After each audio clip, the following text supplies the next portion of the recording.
فرما دی. اور غوث اعظم تو ذات ایسی ہے جس کے عشق میں اولیاء ناز کرتے ہیں, لاکھوں اولیاء جس کی غلامی میں ناز کرتے ہیں. تمہاری چھوڑی ہوئی میں اولیاء کا ہے نصیب. کیا شان ہے اللہ نے رتبہ غوث اعظم کا. اللہ تبارک و تعالیٰ نے شان ہی ایسی عطا فرمائی ہے بڑے پیر کو. میں نے جو خطبے میں آیت مبارکہ پڑھنے کا شرف حاصل کیا جس میں رب کریم فرماتا ہے انا اعطیناک الکوثر, میرے محبوب ہم نے آپ کو کثرت عطا فرمائی, ہم نے آپ کو کوثر کثرت عطا فرمائی ہے. اور پھر اس کثرت کا جانشین آپ دیکھیے کس کو بنایا ہے. اللہ نے اپنے محبوب کو آل کی کثرت عطا فرمائی, محبوب کے وسیلے سے غوث اعظم کو اولاد کی کثرت عطا فرمائی, محبوب کو امت کی کثرت عطا فرمائی, تو محبوب کے وسیلے سے غوث اعظم کو سلسلے اور مریدین کی کثرت عطا فرمائی. اللہ تبارک و تعالیٰ نے محبوب کو معجزات کی کثرت عطا فرمائی, محبوب کے وسیلے سے غوث اعظم کو کرامات کی کثرت عطا فرمائی ہے. ارے ایک دو کرامت ہو تو کوئی بیان کرے جس کی زندگی کا چلنا پھرنا اٹھنا بیٹھنا کرامت ہو, اس ذات کو غوث اعظم کہا جاتا ہے. اور یہ کرامتیں کب سے ظاہر ہو رہی ہے؟ پیدا ہونے سے پہلے سے ظاہر ہو رہی ہے, پیدا ہونے سے پہلے سے. لیکن میں ایک واقعہ سناؤں گا جو کیونکہ بات یہ ہے کہ ذات بھی سنانا ضروری ہے, بات بھی سنانا ضروری ہے. آج کل ہمارے پاس ہو گیا ایسا کوئی کرامت سنائے فضیلت سنائے تو بات اسی پہ ختم ہو گئی, تعلیمات تک پہنچے ہی نہیں. کچھ ایسے ہیں جو تعلیمات ہی سناتے رہے, ذات نہ بتا سکے. ذات بھی بتانا ضروری ہے, بات بھی بتانا ضروری ہے. دیکھیے جب تک ذات نہیں سمجھ میں آئی بات نہیں سمجھ میں آتی. یہ بات سمجھ نہیں دیا, ذات سمجھنا پہلے ضروری ہے, بات بعد میں مانتا آدمی, پہلے ذات کو مانتا. مثال کے طور پہ ابو جہل آیا صداقت مآب امیر المومنین سیدنا صدیق اکبر رضی اللہ تعالیٰ عنہ کے پاس, اور آ کے کہنے لگا کہ اے ابو بکر, اگر کوئی کہے کہ کل ایک رات میں میں نے ساتوں آسمانوں کی سیر کی, جنت جہنم کو دیکھا, عرش الہی پر گیا, اپنے رب سے ملاقات کر کے واپس آ گیا, اگر کوئی کہے تو کیا ایسا ہو سکتا ہے؟ ذات کو پیش نہیں کیا, ابھی صرف بات کو پیش کیا. سرکار صدیق اکبر نے فرمایا ایسے کیسے ہو سکتا ہے, ایسے تو نہیں ہو سکتا. جب یہ سنا تو ابو جہل نے کہا ارے یہ تو وہ کہہ رہے ہیں جن کو آپ رسول اللہ کہتے ہیں. جب ذات کو پیش کیا صدیق اکبر نے فرمایا میرے سرکار اگر فرماتے ہیں میں ایمان لاتا ہوں, سرکار جا کے واپس آ گئے. وہ ذات جب سامنے آتی ہے تو بات پہ خود بخود عمل ہو جاتا ہے. اب ذات دیکھیے کیسی ذات ہے, بچپن سے عالم کیا ہے, اس ذات کی کیفیات کیا ہے, اس ذات کی عظمت کا عالم کیا ہے. ایک بہت مشہور واقعہ ہے, آپ نے سنا ہوگا, لیکن میں اپنے اعتبار سے چند اہم نکات اس واقعے کے اندر ہے اس کو بھی آپ حضرات کی خدمت میں واضح کرنا چاہتا ہوں کہ سرکار غوث اعظم دستگیر کے بچپن کا زمانہ ہے. آپ نے چونکہ والد بزرگوار کے وصال کے بعد میں آپ کے نانا جان حضرت شہزادہ امام حسین علیہ السلام حضرت امام عبداللہ صومعی رحمۃ اللہ علیہ کی خانقاہ میں تربیت پائی ہے. سرکار غوث پاک کا بچپن ہے اور آپ کے نانا جان کے پاس ایک عورت اپنا مردہ بچہ لے کر آئی, آپ لوگوں نے سنا ہوگا, اور لا کر اس عورت نے کہا کہ آپ اس بچے کے لیے دعا فرما دیجئے, میرا ایک ہی بچہ تھا, یہ مر گیا ہے, اس کا انتقال ہو گیا ہے, آپ دعا فرما دیجئے کہ میرا بچہ دوبارہ زندہ ہو جائے. جب اس عورت نے کہا تو حضرت عبداللہ صومعی رحمۃ اللہ علیہ نے اس عورت کو سن کے ارشاد فرمایا, کچھ دیر آپ نے آنکھیں بند کی, مراقب ہوئے, اس کے بعد جو ارشاد فرمایا وہ سننے کے قابل ہے. ارشاد فرمایا, دیکھیے لوح محفوظ کیا ہے, وہ کتاب جس میں قیامت تک کے مقدرات لکھے ہوئے, وہ عرش الہی پر موجود ہے. اب آپ دیکھیے امام عبداللہ صومعی رحمۃ اللہ علیہ نے اس عورت سے کچھ دیر آنکھیں بند کی, مراقبہ فرمایا, اس کے بعد ارشاد فرمایا کہ تیرا بچہ اب زندہ نہیں ہو سکتا, کیونکہ میں نے لوح محفوظ میں دیکھا ہے کہ تیرے بچے کی عمر مکمل ہو چکی ہے. اہل سنت اپنے مقدر پہ قربان جائے کہ اللہ نے ہمیں صرف ایسا کا ماننے والا نہیں بنایا جو پریس میں چھپی ہوئی کتابیں دیکھ کر بولتے ہیں.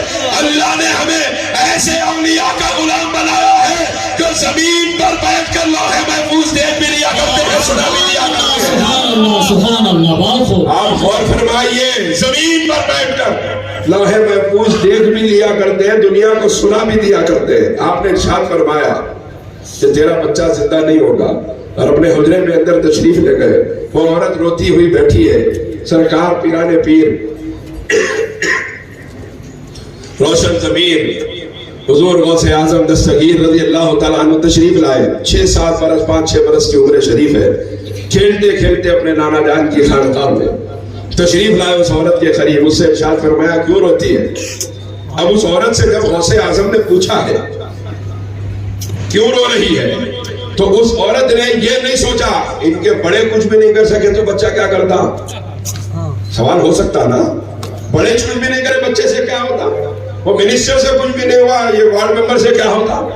سوچتی دنیا بڑے سے کچھ نہیں ہوا, بڑے کچھ نہیں کر سکے, بچہ کیا کر سکتا. بڑوں کو سنانے سے فائدہ نہیں ہوا, کہ بچے کو سنانے سے کیا فائدہ ہوگا.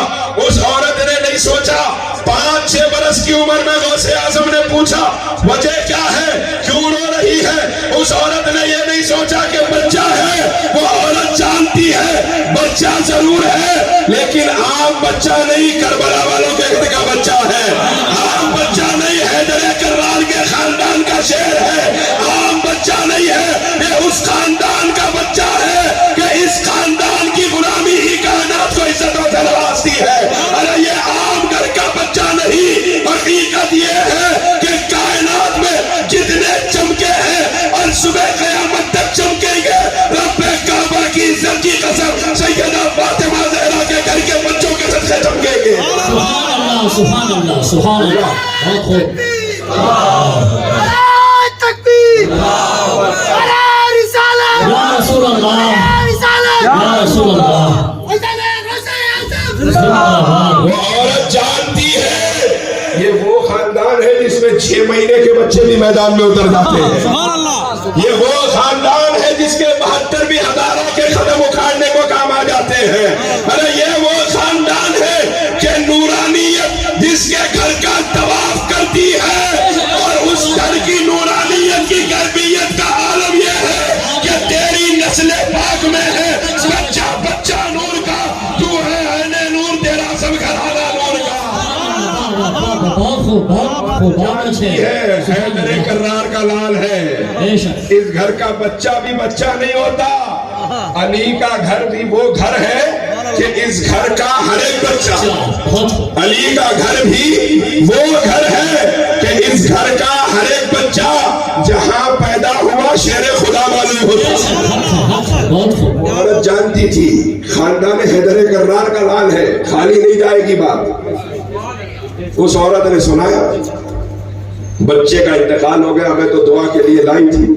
آپ کے نانا جان نے یوں بیان فرما دیا ہے کہ لوح محفوظ میں دیکھا ہے دوبارہ بچہ زندہ نہیں ہوگا. میں نا امید بیٹھی ہوں, آپ کچھ کیجئے. 6 برس کی عمر شریف ہے. سرکار غوث پاک نے ارشاد فرمایا تیرا بچہ تو زندہ ہے, چادر تو ہٹا کے دیکھ, چادر ہٹا کر تو دیکھ, تیرا بچہ تو زندہ ہے. اس نے چادر کو ہٹایا تو بچے نے آنکھیں کھولی, اپنی ماں کو دیکھ کے مسکرا رہا ہے, اور اللہ بتا رہا ہے وجہ کیا ہے کہ جب بچے کا انتقال ہو چکا تھا, اللہ نے اسرائیل سے حکم فرمایا اے اسرائیل اس بچے کی روح کو دوبارہ اس میں ڈال کر اسے زندہ کر دے, کیونکہ میرے عبد القادر نے اسے زندہ کر دیا ہے. کیا بات ہے, کیا بات ہے, کیا شان ہے. سبحان اللہ, یا رسول اللہ, بہت عمدہ, بہت خوب. یا اللہ, وہ میرے عبد القادر نے اسے زندہ کہہ دیا ہے, اسے زندہ کر دے.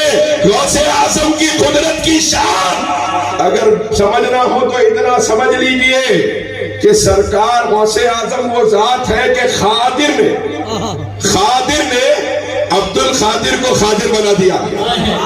خادر نے عبد القادر کو خادر بنا دیا ہے.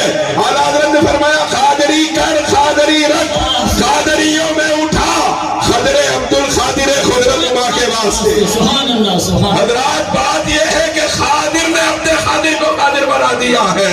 اب قدرت